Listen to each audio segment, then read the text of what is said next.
Coast concept and classification থেকে 6 নম্বর class. একেবারে full screen করে তারপরে এই ক্লাসটা দেখো। Tata company produce and sells 6,000 mobile pads at the rate টাকা 180 per pad in July 2018 for which the following details are available. Tata company উৎপাদন করে 6,000 মোবাইল প্যাড 180 টাকা করে, আবার বিক্রিও করে, মানে উৎপাদন করে এবং বিক্রয় করে 6,000 মোবাইল প্যাড প্রতিটা 180 টাকা করে। নিচে তথ্য দেওয়া হয়েছে। এই মোবাইল প্যাড উৎপাদন করার জন্য যে সকল ব্যয় হয়েছে, পারচেজ অফ র মেটেরিয়াল আছে, টাকাগুলো এখানে দেখে নিও। Indirect wages, raw material opening, direct wages, raw material ending, factory supplies, factory expense, office salary, sales salary, other office expense. ডেপ্রিসিয়েশনের মধ্যে 60% হচ্ছে প্রোডাক্টিভ মানে উৎপাদনের সাথে জড়িত, 40% হচ্ছে অফিসের সাথে জড়িত। From the above information you are required to prepare a cost sheet for July 2018। এই তথ্যগুলো থেকে একটা কোডশিট তৈরি করতে হবে। তো এখানেই শেষ নয়। Estimated the sales price of the same product in August. যে আনুমানিক সেলস প্রাইস হচ্ছে সেম প্রোডাক্টের আগস্টে 2018, assuming 25% increase in material cost। যে 20% কাঁচামালের ব্যয় বাড়ছে, 10% ডিরেক্ট ওয়াইজেস বৃদ্ধি পাইছে, 20% রিডাকশন ইন সেলিং ওভারহেড 20% হ্রাস পাইছে, same percentage of profit on sales, আর বিক্রয়ের উপরে সেম পার্সেন্টেজ প্রফিট হয়েছে। তো এইটার জন্য আমাদের আরেকটা কোডশিট তৈরি করতে হবে। তো আমরা আগেরটা আগে সমাধান করি। এই তথ্যগুলো নিয়ে আগেরটা আগে সমাধান করতেছি। বিগিনিং র মেটেরিয়াল, তার সাথে পারচেজ অফ র মেটেরিয়াল, এন্ডিং র মেটেরিয়াল বিক করলে র মেটেরিয়াল ইউজড, ডিরেক্ট লেবার যোগ করলে প্রাইম কোস্ট, ফ্যাক্টরি ওভারহেড এইটা যোগ করলে ফ্যাক্টরি কোস্ট। তারপর বিগিনিং ওয়ার্কিং প্রসেস, এগুলো বর্তমান অঙ্কের মধ্যে দেওয়া নাই। ওকে, তো এই নিয়মে সমাধানটা এখন করতেছি। শুরুতে এখানে ওপেনিং র মেটেরিয়াল কোথায় আছে? এই যে 40,000। পারচেজ অফ র মেটেরিয়াল 2,60,000। র মেটেরিয়াল এন্ডিং 40,000। এটা বিক করলে মেটেরিয়াল ইউজ আমরা পেয়ে যাই। ডিরেক্ট ওয়াইজেস 1,50,000 যোগ করলে প্রাইম কোস্ট। তো এই তথ্যগুলো আগে এখানে বসিয়ে দিচ্ছে। বিগিনিং র মেটেরিয়াল টাকার পরিমাণ ছিল 40,000, পারচেজ অফ র মেটেরিয়াল টাকার পরিমাণ 2,60,000, যোগ করলে হবে 3 লক্ষ টাকা। এন্ডিং র মেটেরিয়াল টাকার পরিমাণ 40,000। তো এটা বিক করে র মেটেরিয়াল ইউজ এখন আমরা পেয়ে যাব 2,60,000। তারপর ডিরেক্ট ওয়াইজেস বর্তমান অঙ্কের মধ্যে আছে 1,50,000, যোগ করলে প্রাইম কোস্ট হবে 4,10,000। এতটুকু পর্যন্ত আমরা বুঝলাম। এখন এই ফ্যাক্টরি ওভারহেডের মধ্যে কী কী আছে সেটা আমরা দেখে নিই। শুরুতেই আমরা এই জায়গায় দেখতে পাচ্ছি ফ্যাক্টরি সাপ্লাইজ আছে 20,000 টাকায়, তো এটা আনতে হবে। ফ্যাক্টরি এক্সপেন্স আলাদা করে দেওয়া আছে 30,000 টাকা। অফিস স্যালারি আর এই জায়গায় যে আছে অফিস স্যালারি, সেলস স্যালারি, এগুলো তো কমার্শিয়াল ওভারহেডের মধ্যে পড়ে, অফিস অ্যান্ড অ্যাডমিনিস্ট্রেটিভ এক্সপেন্সের মধ্যে পড়ে, তাই তো। অফিস স্যালারি, সেলস স্যালারি, তো এটা পরে আনবো। এখানে আদার অফিস এক্সপেন্সও আসছে, এটা তো আর আসবে না। এখন ফ্যাক্টরির মধ্যে আর কী কী আসবে আমরা দেখি। ডেপ্রিসিয়েশনের মধ্যে 60% উৎপাদনের সাথে জড়িত, আর উৎপাদন হয় ফ্যাক্টরিতে। 40% অফিস, মানে যেটা অফিসে হয়ে থাকে। তো 60% মানে 1 লক্ষের 60% 60,000 টাকা অবশ্যই ফ্যাক্টরি ওভারহেডে। 1 লক্ষের 40% 40,000 টাকা আনবো আমি কমার্শিয়াল ওভারহেডে। তাহলে এখন পর্যন্ত পেয়েছি 1টা 2টা 3টা, আরেকটা বাকি রয়েছে ইনডাইরেক্ট ওয়াইজেস, যেটা ডিরেক্ট হলে তো আমরা এটা সরাসরি আগে যোগ করতাম প্রাইম কস্টের সাথে, ইনডাইরেক্ট যেহেতু চারটা, এই চারটা এখন আমি বসিয়ে দিচ্ছি। ইনডাইরেক্ট ওয়াইজেস 50,000,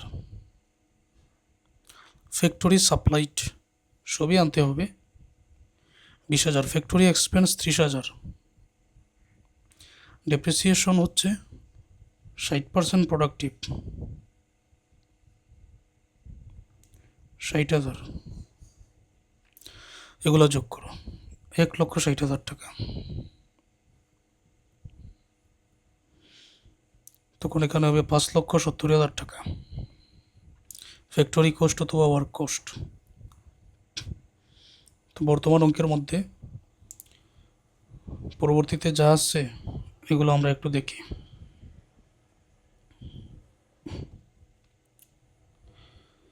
এই জায়গায় অফিস স্যালারি যেটা, এটা অফিস ওভারহেডের মধ্যে পড়ে। সেল স্যালারিজ 30,000 টাকা, সেল স্যালারি এটা সেলিং ওভারহেডের মধ্যে পড়ে। তো আদার অফিস এক্সপেন্স এটা অফিস এক্সপেন্সের মধ্যে পড়ে। আবার ডেপ্রিসিয়েশন 40%, 1,00,000-এর 40% এটা কিন্তু অফিসের মধ্যে পড়ে। তো অফিস এখানে চারটা ব্যয় আমি পেয়েছি, ঠিক আছে। Office salary, other office expense, depreciation, এই তিনটা কিন্তু অফিস। সেল স্যালারি এটা কিন্তু সেলিং ওভারহেডের মধ্যে পড়ে। তবে সবগুলো আমি একসাথে লিখে নিচ্ছি।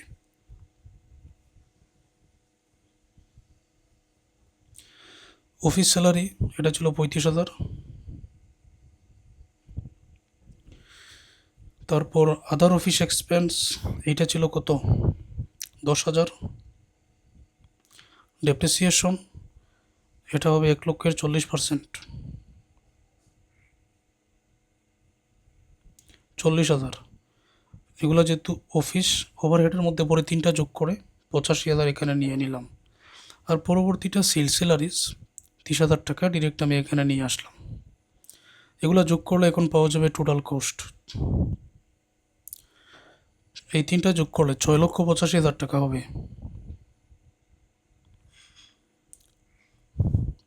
এতটুকু বুঝতে পারছো?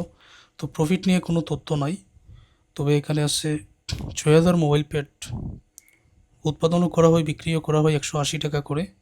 তো এটাই হচ্ছে বিক্রয় মূল্য।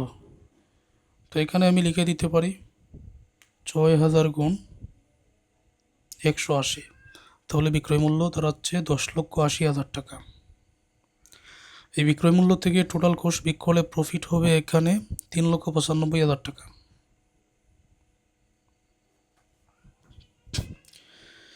একটা সমাধান এখানে হয়ে গেল। এখন পরবর্তী তথ্য নিয়ে আবারও আমাদের একটা কোর্সশিট তৈরি করতে হবে।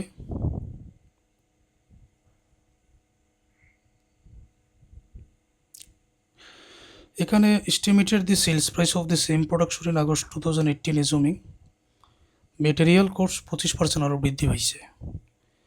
তারপর এই ডিরেক্ট ওয়াইজেস 10% বৃদ্ধি হয়েছে। এটার মানে কি? এটার মানে হচ্ছে এই যে এখানে মেটেরিয়াল কোস্ট আমার 2,60,000 আছে না, এই 2,60,000 আরও 25% বৃদ্ধি পাইছে।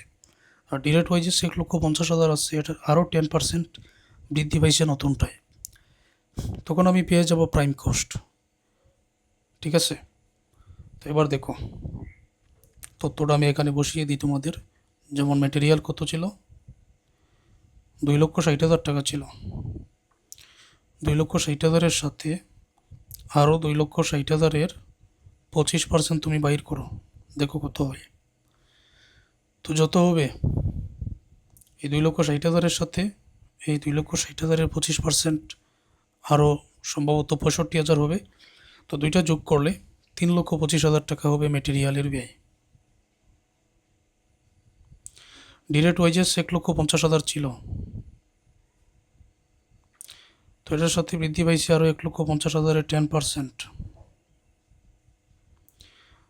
1,50,000-এর 10% আরও কত হবে 15,000। 1,50,000 আর 15 হবে 1,65,000।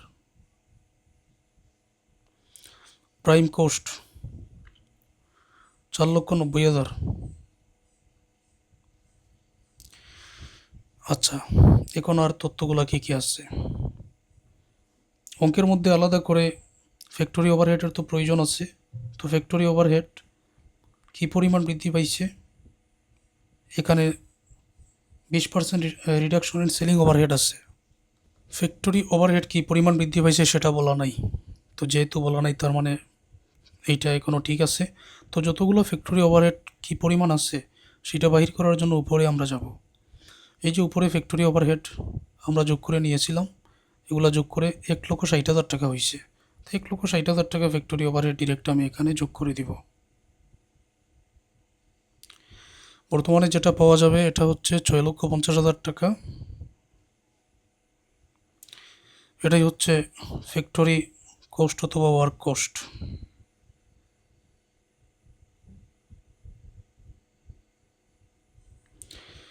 ক্লিয়ার এতটুকু? তাহলে অন্যান্য যে ব্যয় এগুলো নিয়ে কী তথ্য আছে, যে সেলিং ওভারহেড এটা 20% হ্রাস পাইছে। সেলিং ওভারহেড এটা যদি 20% হ্রাস পায় তাহলে অফিস ওভারহেড যেটা এটা হ্রাস পায় না, এটা ঠিক আছে। সেই জন্য আমরা এখানে দেখতে পাচ্ছি যে অফিস ওভারহেড, এই যে অফিস ওভারহেড এই তিনটার যোগফল হচ্ছে 85,000, এটা হ্রাস পায় নাই। তবে সেলিং ওভারহেড এই সেলস স্যালারি যেটা এটা 30,000-এর 20% হ্রাস পাইছে। তাহলে 85,000 যেরকম আছে ঠিক সেই রকম, আর 30,000-এ 20% আমি হ্রাস দেখাবো। অফিস ওভারহেড এটা 85,000, সেলিং ওভারহেড এটা টাকার পরিমাণ ছিল 30,000, বিগ হবে 30,000-এর 20%, 30,000-এ 20% হবে এখানে 6,000, তো বিগ করলে হবে 24,000। দুইটা ব্যয় যোগ করলে এখানে হবে 1,09,000। উপরের টাকার সাথে যোগ করলে টোটাল কোস্ট এখানে আমরা পেয়ে যাব 7,59,000। তো টোটাল কোস্ট আমরা পেয়েছি। তো বর্তমানে সেলস কী পরিমাণ হবে সেটার কোনো উল্লেখ নাই। বলা হয়েছে যে প্রফিট হবে সেলসের সেম পার্সেন্টেজ অফ প্রফিট। তো সেম পার্সেন্টেজ অফ প্রফিট এইটা এখন আমরা কিভাবে বাইর করব? এইটার জন্য দেখতে হবে আগে এই যে টোটাল কোস্ট হচ্ছে এখানে 6,85,000 আর প্রফিট হচ্ছে 3,95,000। বর্তমানে যেটা করতেছি এটার মধ্যে সেলস দেওয়া নাই, এটার উপরে পার্সেন্টেজ করা যাবে না। তো টোটাল কোস্ট, এই টোটাল কোস্টের টাকা দ্বারা প্রফিটকে যদি আমরা ভাগ করি 100 দ্বারা গুণ করি, শতকরা একটা হার পেয়ে যাব। অঙ্কের মধ্যে বলা হয়েছে same percentage profit on sales. তো প্রফিট হবে সেম পার্সেন্টেজে বিক্রয়ের উপরে, তো সেটার জন্য সেম একটা পার্সেন্টেজ আমরা এখানে করে নিব। আগের অঙ্কের মধ্যে আমরা দেখেছি প্রফিট ছিল কি পরিমাণ, 3,95,000, টোটাল কোস্ট ছিল 6,85,000 গুণ 100। 3,95,000-কে 6,85,000 দ্বারা ভাগ করে 100 দ্বারা গুণ করো, এটা হবে 57.63%। এই প্রফিটটা কিসের হবে? এটা হবে টোটাল ব্যয়ের এত। প্রফিটকে টোটাল কোস্ট দ্বারা ভাগ 100 দ্বারা গুণ, তার মানে যে কোনো অঙ্কের মধ্যে টোটাল ব্যয়ের উপরে এত পার্সেন্ট যদি আমি হার বাহির করি সেটাই কিন্তু প্রফিটটা বাহির হবে। এখন আমার বর্তমান অঙ্কের মধ্যে টোটাল ব্যয় হচ্ছে 7,59,000, আর বর্তমানে যে হারটা আমি পেয়েছি 57.63%, 4,37,639, এটাই তো বাইর হবে। এই দুইটা যোগ করলে সেলসের পরিমাণ 11,96,639 হবে। টোটাল কোস্টের টাকা প্রফিটের টাকা দুইটা যোগ করলে বর্তমানে সেলসের টাকাটা পাওয়া যাবে। তো 2 নম্বর যে সমাধান করেছি এটার মধ্যে সেলসের পরিমাণের উল্লেখ নেই, শুধু আগের অঙ্কের উপর ভিত্তি করে একটা হার বাহির করে নিয়েছিলাম প্রফিটের, যে টোটাল কোস্টের এত পার্সেন্ট বাহির করলেই প্রফিটটা বাহির হয়। আমি যদি এখন 6,85,000-এর এত পার্সেন্ট বাহির করি 3,95,000 প্রফিট বাহির হবে। অতএব এখানে যে টোটাল কোস্ট পেয়েছি এটার এত পার্সেন্ট হার বাহির করলে এটাই প্রফিট হবে, কারণ বলা হয়েছে সেম বিক্রয়ের উপর এত পার্সেন্ট প্রফিট। এই হচ্ছে নিয়ম।